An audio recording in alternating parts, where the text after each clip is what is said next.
So we're gonna start off with some hip thrusts. So what we're gonna do, we're gonna find something to put our back against, like a bench or a couch, something of that nature. What we're gonna do, dropping down like so. You're gonna raise the hip, squeeze in the glute, and then you're gonna drop the chest and everything as well. The shoulder blades is against the platform, so think of right under the arm or so. And raising and bring it back down. You're gonna do 10, dropping everything at the same time, not just the lower back. Make sure your chest drops as well. Squeezing at the top. And then you bring it down to where you feel that stretch and then bring it back up. Next, we got some RDLs, aka Romanian deadlifts, a deadlift basically.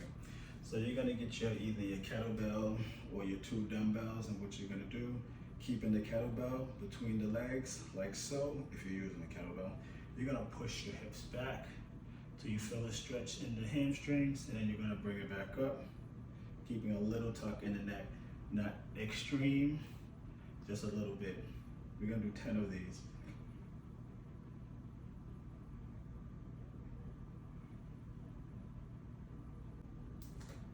Each time you push back, think of trying to touch the wall or something behind you. Don't bend at the spine, just straight push back. Keeping the chest nice and proud and shoulders nice and back. So back, not forward. If you're using 2 kettlebells or 2 dumbbells, you're gonna hold them to the side of your legs like so, still keeping the neck a little tucked, still pushing it back, keeping it right along the leg. So make sure that they touch the leg. They call it painting the legs or painting the thighs. That ensures that the dumbbell or kettlebell doesn't go too far away from the body. You don't want that because that's when your lower back is going into work, or doing some work, excuse me. Next, we got some 1-leg glute bridges. So we're on the floor for these. What you're gonna do, making sure there's no gap in your back. So tilting the pelvis down. You're gonna raise one leg, and then you're gonna raise the glute, squeezing, bringing it back down. Raise the glute, squeeze, bringing it down. 10 each leg.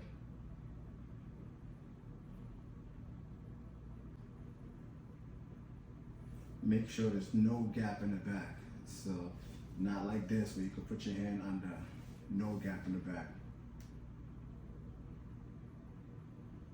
That way you don't use too much lower back as well to get you up in the air, straight glutes and hamstrings. Next, we're gonna do a single arm row with a dumbbell or a kettlebell.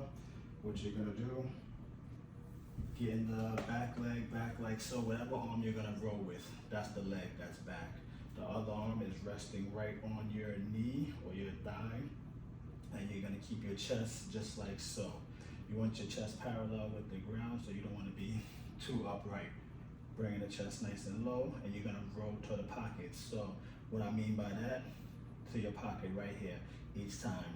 Roll into the pocket, squeeze in the lat each time, just like so. Make sure to squeeze the lat. Your lats is right here, or your lats are right here, excuse me. Making sure the elbow doesn't go too high, tucking the elbow to the rib each time. 10 each side. Our next move is a strict curl. So what you're gonna do, you're gonna grab you some dumbbells or a barbell, whatever you feel comfortable with. You're gonna make sure that your back is against a wall or door, or the case may be. You're gonna make sure your elbows are against the door or the wall as well. And you're gonna curl, just like so. Doing it like this makes it more difficult because there's no momentum to help you get the weight up. So, straight curls, 10. For our next move, we have a Pullover Press. What you're gonna do, get your band inside of a door like so, or attach it to something sturdy. Or what you can use, if you're in the gym, you can use the cable machine. That works as well. So you're gonna get it about belly button height. What you're gonna do, get some tension in the band, and then you're gonna press it out, just like so. Keeping the core nice and tight, staying upright, and keeping it in the middle of keeping your hands in the middle of your chest, or sternum. So next we have some plank shoulder taps. We're gonna get into our plank position. While we're in our plank position, making sure to keep our hips nice and steady, and we want our shoulder direct, well, a little bit forward of your wrist. So what I mean by that, not like so. Bring it just a little bit forward. You're gonna keep your core nice and tight, so you're gonna contract at the stomach, at the core. So what I mean by that, for visual demonstration, instead of like so, you're gonna crunch and keep the core nice and tight. From there, you can spread the feet, and then you're gonna tap, tap. Try not to sway at the hips. So what I mean by swaying at the hips, this is swaying at the hips. Hips going back and forth. You wanna keep everything nice and tight the whole time.